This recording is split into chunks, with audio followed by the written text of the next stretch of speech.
Hello friends, movies all about এই আপনাদের স্বাগত। রিলিজ করে গেল একেন বাবুর নতুন সিরিজ পুরুলিয়ায় পাকড়াও। গল্পটা যদি একটু বলি, একটি আশ্রম যেখানে মেন হত্যাকর্তা হলেন অমিয় মহারাজ অর্থাৎ সুমন্ত মুখার্জি। সেই আশ্রম থেকে একটি বহু মূল্যবান পান্নার হার চুরি যায়। তো এই পান্নার হার কোত্থেকে এলো, কে সেটা চুরি করলো এবং একেন বাবু সেই হার খুঁজে বার করতে পারবেন কিনা সেটা জানতে হলে আমাদের সিরিজটা দেখতে হবে হইচইয়ের পর্দায়। এই সিরিজটা কিন্তু মোটামুটি খারাপ হয়নি। এখানে দুটো জিনিস আমার বেশ ভালো লাগলো। এখনকার যে গোয়েন্দা গল্পগুলো দেখা যায় তা সে একেন বাবু হোক, সোনাদা হোক বা হালফিলের ফুলপিসি হোক, কেউই কিন্তু তদন্ত করতে নামলে খুব একটা জটিলতার সম্মুখীন হন না, আর হলেও খুব সহজেই তারা সেগুলো পার করে যান।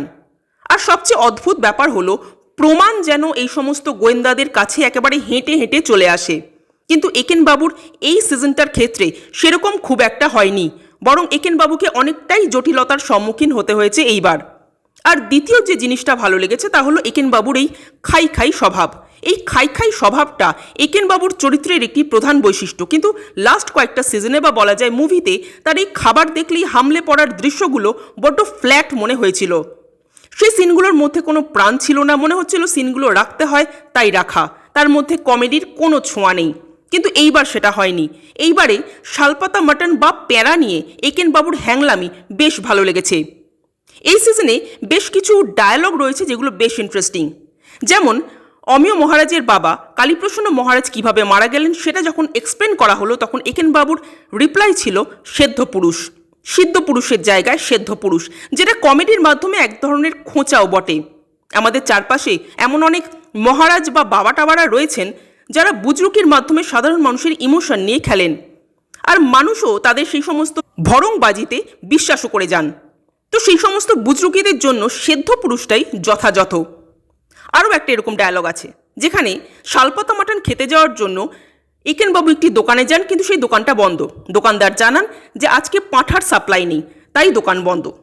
তো একেন বাবুর রিপ্লাই হলো, আমাদের দেশে পাঁঠার অভাব? এটাও আমাকে শুনতে হলো। সত্যিই তাই, আমাদের দেশে পাঁঠার অভাব নেই।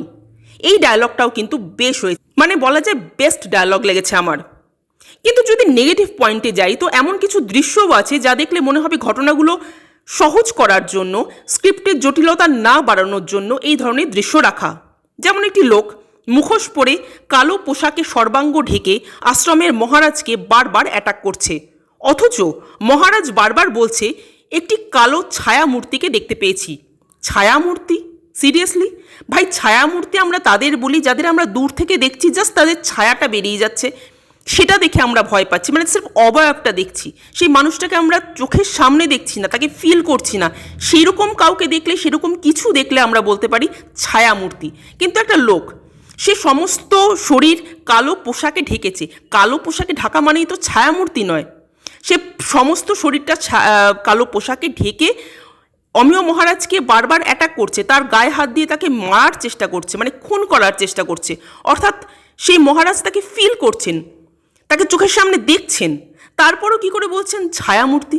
ডায়ালগটা এরকম হতে পারতো যে একটা লোক বারবার ঘুরে ঘুরে এই আশ্রমে ঢুকে পড়ছে, নানান রকম পোশাক আশাক পরে ঢুকে পড়ছে, মারার চেষ্টা করছে, কিন্তু সেরকম কোনো ডায়ালগ নেই। বারবার বলা হচ্ছে ছায়ামূর্তি। ছায়ামূর্তি কেন? আমি বুঝলাম না এই ডায়ালগটা। এরকম বেশ কিছু ডায়ালগ, বেশ কিছু সিন রাখা হয়েছে যেগুলো যেন মনে হচ্ছে জোর জবরদস্তি ঘটনাকে এগিয়ে নিয়ে যাওয়ার জন্যই বানানো, তার কোনো মাথা মুন্টু নেই। আরেকটা যেটা অদ্ভুত ব্যাপার, যেটা বেশ কয়েকটা সিজন বা বেশ কয়েকটা মুভি থেকে আমি খেয়াল করছি, সেটা হলো সত্যজিৎ রায়কে ট্রিবিউট দেওয়ার নাম করে তার মুভির, স্পেশালি ফেলুদার মানে সোনার কেল্লা আর জয় বাবা ফেলুনাথ, এই দুটো মুভি থেকে বেশ কিছু সিন বারবার ঝেপে দেওয়া হচ্ছে। এটা বেনারসি বিভীষিকার ক্ষেত্রেও দেখেছিলাম, এটা রাজস্থানের রুদ্রশ্বাসের ক্ষেত্রেও দেখেছিলাম, এমনকি এটা এই সিরিজটার ক্ষেত্রেও দেখলাম। সোনার কেল্লা একটা দৃশ্য আছে যেখানে ফেলুদারা অর্থাৎ সৌমিত্র চ্যাটার্জিরা গাড়ি করে যাবেন, কিন্তু তাদের গাড়ির সামনে বেশ কিছু কাঁচ পেতে রাখা হবে যাতে তাদের গাড়ির টায়ার বাস্ট করে এবং তারা এগোতে না পারেন। এখানেও সেই সেম একটা সিন রাখা হয়েছে যাতে একেন বাবুরা এগোতে না পারে। আচ্ছা, জয় বাবা ফেলুনাতে আসল গণেশ মূর্তিটা ঠিক যেভাবে উদ্ধার করা হয়েছিল, মানে অরিজিনালটা, কিন্তু অরিজিনাল গণেশ মূর্তিটা ঠিক যেভাবে উদ্ধার করা হয়েছিল, এখানেও অরিজিনাল পান্নার হারটা ঠিক সেভাবেই উদ্ধার করা হলো। মানে একেবারে ডিটো ঝেপে দেওয়া হচ্ছে সত্যজিৎ রায়ের মুভি থেকে তাকে ট্রিবিউট দেওয়ার নাম করে, যে জিনিসটা আমার খুব খারাপ লাগছে। আগেও খারাপ লেগেছিল, এখনও খারাপ লাগছে।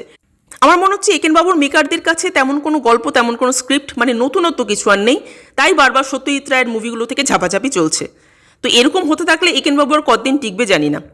যাই হোক, আপনাদের ওয়েব সিরিজটা কেমন লেগেছে কমেন্ট করে জানাবেন। আর আমাদের ভিডিও ভালো লেগে থাকলে প্লিজ লাইক, শেয়ার, সাবস্ক্রাইব করতে ভুলবেন না। Thank you.